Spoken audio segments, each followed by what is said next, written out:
sudah. Saya tahu sendiri, saya kecil lahir di Lasem. Dari kesenian itu sudah memperlihatkan persatuan dan kesatuan. Jadi muncul satu toleransi yang tidak terasa. Jadi Lasem ya seperti ini, tidak ada rekayasa. Lasem wis ngene kuwi. Jadi di sing Jawa di Cina tidak ada.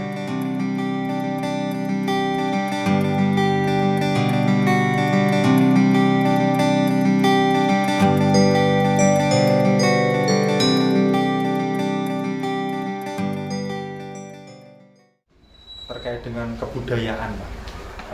Misalnya seni, pertunjukan atau yang lain yang menggambarkan atau menyimbolkan perpaduan antar etnis Tionghoa dan Jawa. Apakah ada di Lasem itu? Maksudnya ada kebudayaan, semisal seni, pertunjukan, terus batik. Apakah ada tidak hal-hal semacam itu yang menunjukkan kebersamaan, perpaduan gitu, antar budaya, akulturasi. Ya kita contohnya batik dulu ya. Batik itu kalau kita lihat tidak lepas dengan Jawa dan Cina. Banyak sekali itu. Walaupun orang-orang yang membatik tidak tahu.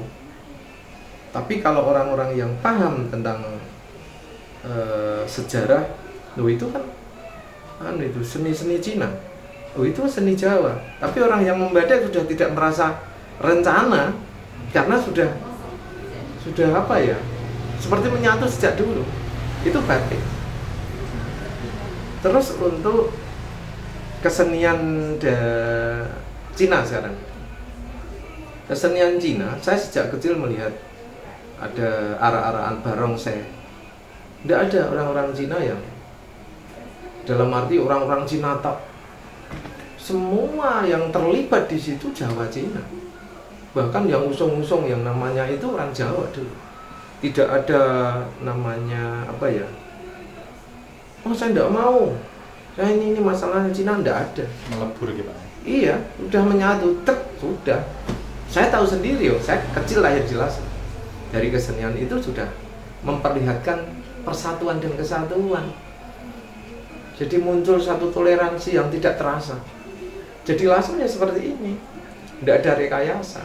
Lasem wis ngene kuwi. Jadi di sing Jawa di Cina wis tidak ada. Iya, memang ini ya Mas ya. Tidak ada kan? Kamu ini keturunan siapa? Keturunan Cina tidak bisa. Kowe keturunan apa? Jawa tidak bisa. Kamu keturunan Arab tidak bisa. Masalahnya kalau kita meruntut dari sejarah, dulu pada waktu Cengho itu laki-laki semua, Mas. Tidak ada perempuan. Belanda tentaranya laki-laki semua. Berapa tahun Belanda di sini? 350 tahun kan? Lama. Nah, terjadi kan? Nah, terjadi perkawinan yang kita tidak ketahui, terus turun temurun jenengan saya. Kira-kira jenengan keturunan apa? Tidak bisa. Arab, Jawa tidak bisa. Wes pokoknya ya ini terjadinya munculnya sejarah dulu lahir kita ini. Tidak ada yang Arab. Hanya kadang-kadang kita kan, itu kuat Arabe, iki kuat Jawane, iki kuat Cinone gitu. Kemudian terkait dengan pekerjaan, Pak. Pekerjaan orang Tionghoa dan Jawa di Lasem ini bagaimana sih hubungannya, Pak? Terkait pekerjaan mereka. Iya, jadi kalau orang Cina itu tidak lepas dengan bisnis. Dalam bisnis perdagangan. Dari dulu sampai sekarang itu ya orang-orang Cina yang menjual, orang-orang Jawa yang membeli. Pertaniannya dulu pada waktu panen dibeli orang Cina, terus dikelola lagi, kembali lagi gitu. Sejak dulu sampai itu. Saya juga mengalami pada saat itu belum ada beras yang namanya bulgur. Itu yang bahkan pada saat banjir saya tahu itu ada tokoh Cina yang membantu itu hampir berapa desa di perkotaan. Di Lasem. Iya, banjir tahun berapa itu? Saya masih kecil. Ya sekitar sebelum 70-an, sekitar 60 berapa. Justru yang berbagi itu Cina. Yang namanya bulgur, beras sudah enggak ada udah, karena yang namanya bulgur itu di apa? Di tempat, diberi tempat itu antri. Saya ikut antri dengan ibu saya. Itu diberikan gratis, tidak beli. Pengganti beras pada saat itu orang Cina. Namanya kalau tidak salah itu Babah Yanpo. Orang mana Pak? Desa mana Pak? Gedong Mulya sih. Gedong Mulya. Karena saya masih kecil, sosialnya tinggi, dan itu masih orang-orang masih mengingat itu. Kalau saya mau tanya, pertama kali yang menjadi pengurus ketua kelenteng yang ada di Lasem itu dulu, pertama kali yang mengelola dan merawat itu ketuanya namanya Mbah Yanto. Nah, itu saya juga ingat pada saat itu, pada waktu dia berbagi, ada bencana di Lasem. Tempat berbaginya malah dekat di Kranasda, saya ingat, di sebelah timurnya di Kranasda, tempatnya di sana. Jadi orang-orang Cina membagi, jadi wanti orang-orang Jawa ini. Ya itulah, saya ingat betul. Lagi saya tidak lupa orang-orang tua dalam arti orang-orang Cina pada saat itu. Jadi kalau Lasem ya wis kayak ngene Mas, ndak bisa diutik-utik mah diadu domba, silahkan, ndak bisa. Warep digawe sarang, ndak bisa. Itulah Lasem. Saya juga pelaku masyarakat, lahir 62. Orang tua juga ceritanya sama. Jadi bahkan terjadi 98 kalau tidak salah, Nega 8, Solo bakar-bakaran, Kudus bakar-bakaran, Tuban bakar-bakaran dari rumah-rumah Cina. Ketika masuk Lasem tidak ada. Tapi juga tidak lepas dengan permasalahan kecil. Tapi pada saat itu yang gede-gede itu sulit. Ya, karena tokoh-tokohnya sendiri dia tahu.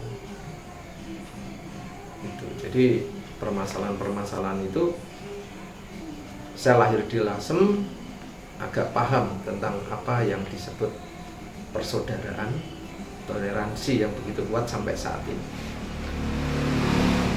Selain ada Babah Yanpo tadi Pak ya, yang sangat dermawan membagikan bulgur untuk para korban banjir, seingat Pak Toro, dari dulu sampai sekarang, apakah ada peristiwa-peristiwa semacam itu Pak, terkait dengan orang Jawa membantu orang Cina atau orang Cina membantu orang Jawa, terkait dengan kemanusiaan dan lain-lain? Apakah ada contoh-contoh lain Pak, yang sepengetahuan Pak Toro? Iya, saya masih persis tahu. Jadi di Karangturi, seorang ulama yang namanya Gus Zaim, ketika dia punya kerja, dalam arti hari-hari besar Islam, orang-orang Cina sekitarnya situ ikut. Yang ibu-ibu memasak, yang bapak-bapak masang teratak, masih itu. Terus dari orang-orang Cina mati atau meninggal dunia pada saat itu, Gus Zaim juga menyuruh santrinya untuk datang di tempat orang-orang Cina meninggal. Itu. Jadi masih. Jadi itu berjalan. Ya sudah terbiasa.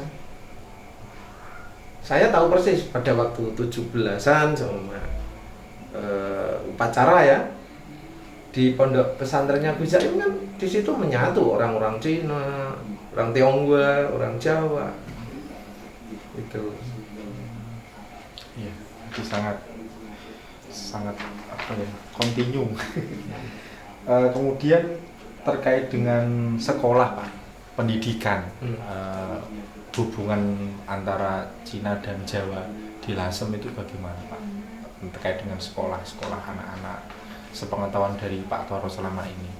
Ya, jadi saya apa ya, paham tentang sebatas pemahaman saya di Lasem itu sekolahan-sekolahan wajar-wajar saja masih ada seperti apa ya, di kebersamaan, seumpama ini apa, acara karnaval atau bentuk-bentuk lomba itu tetap seperti dulu. Saya kira itu apa ya, kadang-kadang saya itu tidak bisa membedakan. Taunya ketika ada orang kesini, ya di sekolah itu kok bisa rukun ya, sekolah Jawa kalau sekolah Cina gitu. Nek saya orang sini itu biasa, tapi taunya yang indah itu ketika orang dari luar, Mas. Saya tidak merasakan itu. Ya sini biasa. Nah, muncullah di situ dari anak-anak sekolah yang bareng bersamaan, tidak ada permasalahan jauh menjauh, tidak bareng. Di sini kan ada sekolah dari keluarga Tionghoa, juga ada di sini madrasah. Itu saya kira ya, kalau saya lihat ya biasa-biasa saja. Nek saya ya situ, tapi kalau orang-orang luar Lasem kaya gumun ya, jeneng Jawane, Jawane gumun. Kok iso ya gitu. Apakah ada pengelompokan, misalnya oh ini khusus sekolah orang Cina, oh ini khusus sekolah orang Jawa, apakah ada Pak dalam sejarahnya di Lasem sampai sekarang? Saya kira enggak pernah, Mas. Enggak pernah. Saya Membaur berarti. Iya.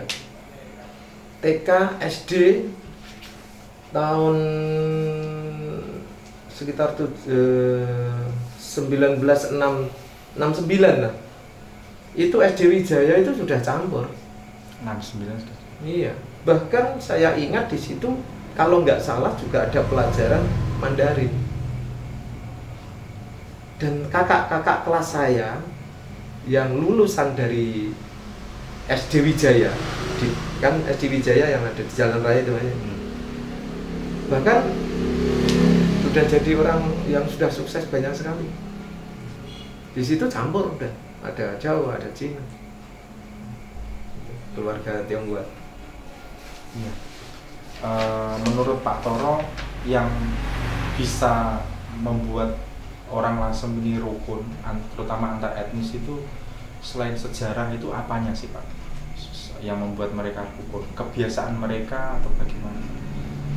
Ya, sebetulnya itu juga ada strategi buat untuk teman-teman ya, strategi apa? Untuk menjaga sebetulnya. Menjaga ini kan bentuk pertemuan ya, seperti kemis legi.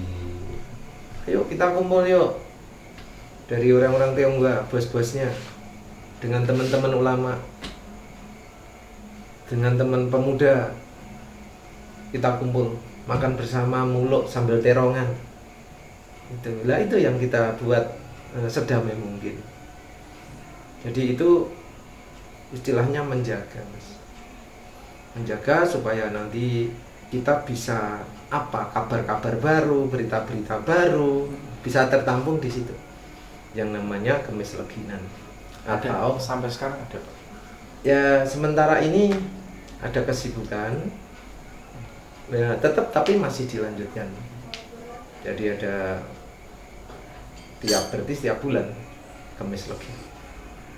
Jadi di situ sambil terongan, wis nggawa jajan dhewe-dhewe, sing dulur-dulur Tionghoa yo nggawa jajan gorengan, sing simbah-simbah sepuh-sepuh Jawa yo nggawa, ana sing nggawa rokok.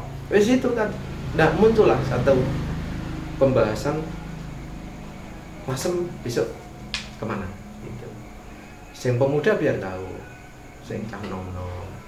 Terus lagi jenengan bisa melihat warung-warung kopi ya. Iya.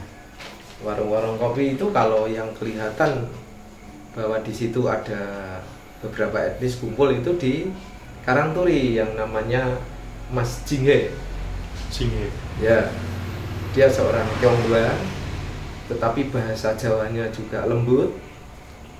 Kalau pagi jam 7 di situ yang makan itu ada anak-anak pondok pesantren, juga ada saudara kita yang etnis Tionghoa juga makan di situ. Yo bose, yo yang muda pemudanya, juga ada orang-orang pedagang-pedagang. Jam 7 bisa melihat tiap hari di situ. Kumpul semua. Yang jual Mas Jingge ya, namanya Jingge. Itu warung sederhana. Jadi dia seorang etnis Tionghoa yang jual, tetapi bahasa Jawanya malah lembut. Gitu. Ya, kalau saya cukup Pak. Iya, saya